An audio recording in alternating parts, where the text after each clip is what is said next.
Virtual traffic stop. You don't need it until you need it.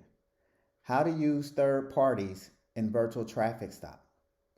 Virtual traffic stop will allow you to add 3 third parties, but only one can be used in a virtual traffic stop. The first to arrive will be the only one permitted in the virtual traffic stop. If others try to arrive, they will be notified that the video conference or virtual traffic stop room is full. To begin, open virtual traffic stop and select third parties. You can add third party. You will enter in the third party's name.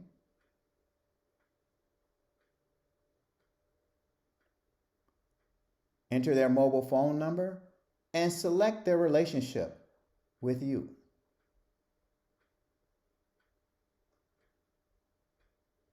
Once you've added the third party,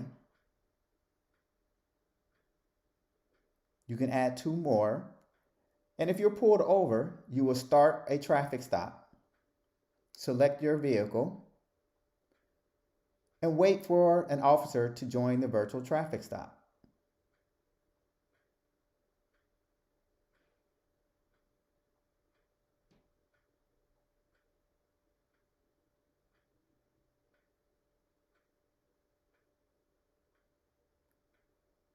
Once the officer joins, your third parties will be notified.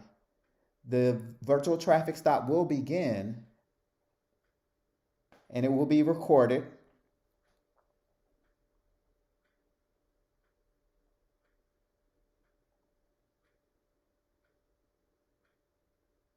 And the first third party to join will be entered into the virtual traffic stop.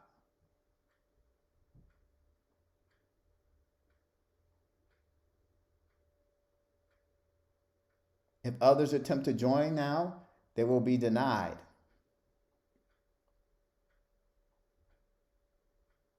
All third parties receive a text message with a link to join the virtual traffic stop. Then the virtual traffic stop comes to an end. Virtual traffic stop. You don't need it until you need it.